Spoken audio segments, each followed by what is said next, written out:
हमारे चैनल पर। मैं हूं आपके साथ शिप्रा सैनी। महाराष्ट्र में उद्धव ठाकरे सरकार पर अब सीबीआई की जांच का शिकंजा बढ़ने वाला है।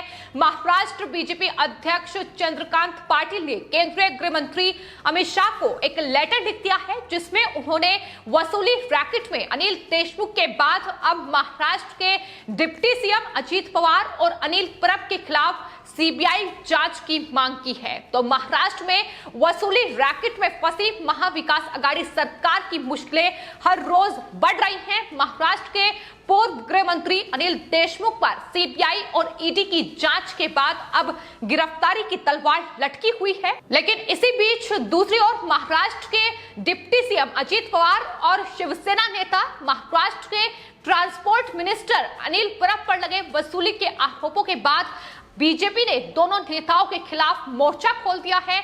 महाराष्ट्र बीजेपी अध्यक्ष चंद्रकांत पाटिल ने केंद्रीय गृह मंत्री अमित शाह को एक लेटर लिखा है, जिसमें उसने सीबीआई जांच की मांग की है। चंद्रकांत पाटिल ने कहा है कि मुंबई पुलिस के एएसआई सचिन वाजे द्वारा अजीत पवार, अनिल परब और उनके सहयोगियों पर बड़े पैमाने पर भ्रष्टाचार के आरोप लगाए गए हैं। वो भ्रष्टाचार में लिप्त है, ये सचिन वाजे ने जानकारी एनआईए को दी थी और उन्होंने चौंकाने वाले खुलासे किए थे, जो कि बेहद शर्मनाक है। ये चंद्रकांत पाटिल की ओर से कहा गया है। उन्होंने ट्वीट किया है, जिसमें उन्होंने लिखा है कि मैंने एक लेटर गृह मंत्री अमित शाह को लिखा है, जिसमें इन दोनों मंत्रियों के खिलाफ सीबीआई जांच के आदेश दिए जाएं, इसकी मांग उनकी तरफ से की गई है। तो आपको बता दें, महाराष्ट्र में वसूली रैकेट का पर्दाफाश हो रहा है। महाविकास अघाड़ी सरकार के मंत्री एक के बाद एक अब सीबीआई की जांच के शिकंजे में आ रहे हैं। और आपको बता दें, इसी साल फरवरी में मुकेश अंबानी के घर के बाहर जो एक एसयूवी कार बरामद हुई थी, जिसमें जिलेटिन की छड़ें मिली थी, और इस पूरे मामले में मुंबई पुलिस क्राइम यूनिट के अधिकारी सचिन वाजे को एनआईए ने गिरफ्तार किया था। एनआईए की फिलहाल गिरफ्त में सचिन वाजे हैं, जेल में हैं, लेकिन एनआईए को उन्होंने जो जानकारी दी थी उसमें महाराष्ट्र सरकार के भीतर जो भ्रष्टाचार चल रहा है उसका बड़ा खुलासा सचिन वाजे की ओर से किया गया था। महाराष्ट्र सरकार के गृह मंत्री अनिल देशमुख, इसके अलावा ट्रांसपोर्ट मिनिस्टर अनिल परब, महाराष्ट्र के डिप्टी सीएम अजीत पवार को लेकर चौंकाने वाले खुलासे सचिन वाजे की ओर से किए गए थे। एनआईए को जो लेटर उनकी तरफ से सौंपा गया था, सचिन वाजे ने ये लेटर सौंपा था, जिसमें सचिन वाजे ने ये खुलासा किया था कि अनिल परब ने एसबीयूटी के ट्रस्टी को बुलाने के लिए उन्हें कहा है, ताकि उनसे 50 करोड़ रुपए की रकम ली जा सके। तो ये खुलासा सचिन वाजे की ओर से किया गया था। इसके अलावा अनिल देशमुख, जो कि उस वक्त महाराष्ट्र के गृह मंत्री थे, उन पर परमवीर सिंह ने भी 100 करोड़ की वसूली का आरोप लगाया था। लेकिन उसके बाद सचिन वाजे ने यह बड़ा खुलासा किया था कि मुंबई पुलिस में उनकी सेवा जारी रखने के लिए उनसे 2 करोड़ रुपए अनिल देशमुख के द्वारा मांगे गए थे, और ये 2 करोड़ रुपए एनसीपी प्रमुख शरद पवार के पास पहुंचे थे। इसका खुलासा भी उनकी ओर से किया गया था। तो अनिल परब, अनिल देशमुख के अलावा महाराष्ट्र के डिप्टी सीएम अजीत पवार को लेकर भी उन्होंने भ्रष्टाचार की पोल खोली थी। भ्रष्टाचार के बड़े आरोप अजीत पवार पर लगाए थे। उन्होंने कहा था कि दरअसल महाराष्ट्र के डिप्टी सीएम अवैध गुटखा और तंबाकू व्यापारी जो हैं, उनसे महीने में 100 करोड़ रुपए की वसूली कर रहे हैं। इसके लिए वो एक शख्स का इस्तेमाल कर रहे हैं, जो शख्स सचिन वाजे से ये कह रहा है कि 100 करोड़ की वसूली की जाए।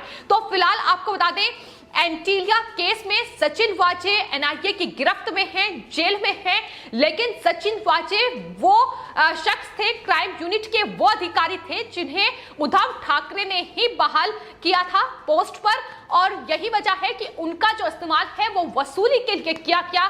बड़े पैमाने पर अलग अलग विभागों में ये वसूली हुई है। अनिल परब पर न सिर्फ सचिन वाजे ने ये बड़े आरोप लगाए हैं, बल्कि इसके अलावा तो बीजेपी नेता किरीट सोमैया ने महाराष्ट्र के ट्रांसपोर्ट मिनिस्टर, शिवसेना के नेता उद्धव ठाकरे के करीबी अनिल परब पर भी आरोप लगाए थे। उन्होंने कहा था कि अवैध रिसोर्ट इनके द्वारा बनाया गया है। हालांकि इस पूरे मामले में कलेक्टर ने जांच के आदेश दिए थे। इसके अलावा आपको बता दें, अनिल परब को लेकर ट्रांसफर पोस्टिंग में भी बड़ा खुलासा हुआ था कि ये ट्रांसपोर्ट विभाग में पोस्टिंग में करोड़ों रुपए की वसूली कर रहे हैं, जिसकी जांच नासिक पुलिस फिलहाल कर रही है। तो ये महाराष्ट्र में महाविकास आघाड़ी सरकार, उद्धव ठाकरे सरकार की असलियत है, जो भ्रष्टाचार में पूरी तरीके से लिप्त है और लगातार उसको लेकर खुलासे हो रहे हैं। फिलहाल आपको बता दें, इससे पहले भी महाराष्ट्र बीजेपी अध्यक्ष चंद्रकांत पाटिल ये कह चुके हैं कि जो मुंबई के पूर्व पुलिस कमिश्नर परमवीर सिंह और सचिन वाजे ने अनिल परब और साथ ही अजीत पवार पर जो आरोप लगाए हैं, वसूली के जो गंभीर आरोप उन पर लगे हैं, उनकी सीबीआई जांच होनी चाहिए। इसकी मांग लगातार बीजेपी की ओर से महाराष्ट्र में की जा रही है। फिलहाल आपको बता दें, इस वसूली रैकेट में सीबीआई और ईडी दोनों जांच एजेंसियां इस पूरे मामले की जांच कर रही है। अनिल देशमुख जो कि महाराष्ट्र के गृह मंत्री थे और उन्होंने गृह मंत्री रहते हुए ये बड़ा जो वसूली कांड है इसे अंजाम दिया था। तो फिलहाल अनिल देशमुख के खिलाफ ये जांच जारी है। बॉम्बे हाईकोर्ट के आदेश के बाद सीबीआई ने ये जांच अनिल देशमुख पर की थी, जिसके बाद ईडी भी अब मनी लॉन्ड्रिंग के तहत इस पूरे मामले की जांच कर रही है और अनिल देशमुख पर ईडी ने केस भी दर्ज कर लिया है। इस पूरे वसूली रैकेट में अनिल देशमुख के दो करीबी, जो कि उनके निजी सचिव संजीव पलांटे और सहायक कुंदन सिंधे हैं, उन्हें ईडी ने हाल ही में गिरफ्तार किया है, जिसके बाद महाराष्ट्र में महाविकास आघाड़ी सरकार की टेंशन बढ़ी हुई है। बैठकों का दौर लगातार जारी है।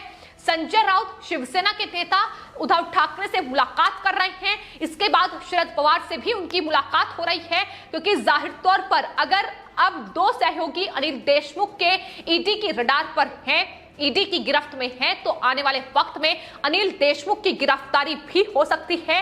हालांकि आपको बता दें, ईडी लगातार अनिल देशमुख से यह अनुरोध कर रही है कि वो पेश हो, लेकिन अपनी बीमारी का बहाना अनिल देशमुख दे रहे हैं और ईडी की जांच से कहीं ना कहीं बचते नजर आ रहे हैं। फिलहाल महाराष्ट्र में इस वसूली रैकेट के सामने आने के बाद महाविकास आघाड़ी सरकार भी कहीं ना कहीं खतरे में नजर आ रही है। जिस तरीके से बीजेपी ने अब महाराष्ट्र में उद्धव ठाकरे सरकार के खिलाफ मोर्चा खोल दिया है, सीबीआई अब तमाम जो मंत्री हैं, महाराष्ट्र सरकार के नेता हैं, जिन पर यह भ्रष्टाचार के आरोप लगे हैं, उनकी जांच करे, यह मांग लगातार उनकी तरफ से की जा रही है।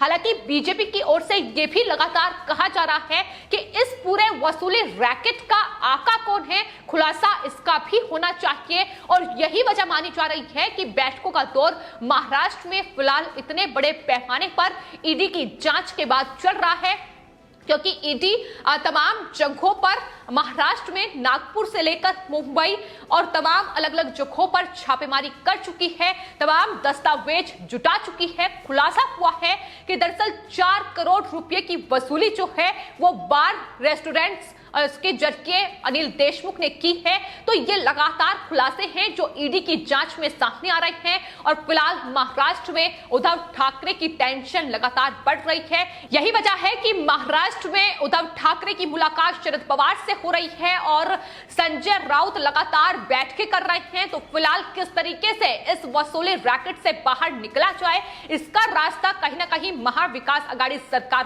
खोज रही है, लेकिन बचना बेहद मुश्किल है, बल्कि नामुमकिन है। जिस तरीके से ये गंभीर आरोप उन पर लग रहे हैं, किरीट सोमैया बीजेपी के नेता जो लगातार महाराष्ट्र में उद्धव ठाकरे सरकार के तमाम भ्रष्टाचार की पोल खोल रहे हैं, तमाम भ्रष्टाचार का पर्दाफाश कर रहे हैं। इसके अलावा अब चंद्रकांत पाटिल गृह मंत्री को पत्र लिख चुके हैं। तो क्या आने वाले वक्त में अब अनिल परब और अजीत पवार जो कि महाराष्ट्र के डिप्टी सीएम हैं, उन पर भी शिकंजा कसा जाएगा, ये देखना होगा। लेकिन जिस तरीके से सीबीआई और ईडी जांच कर रही है, अनिल देशमुख पर गिरफ्तारी की तलवार लटकी हुई है और यही वजह है कि उद्धव ठाकरे और शरद पवार कहीं ना कहीं इसी वजह से टेंशन में है, क्योंकि अगर अनिल देशमुख को सीबीआई गिरफ्तार करती है या ईडी अपनी गिरफ्त में लेती है, तो आने वाले वक्त में महाराष्ट्र में इस भ्रष्टाचार की जो रैकेट पूरा महाविकास आघाड़ी सरकार में चल रहा है, इसमें बड़े खुलासे हो सकते हैं। संजय राउत से लेकर उद्धव ठाकरे और यहां तक तक कि शरद पवार भी मुश्किलों में फंस सकते हैं। और यही वजह है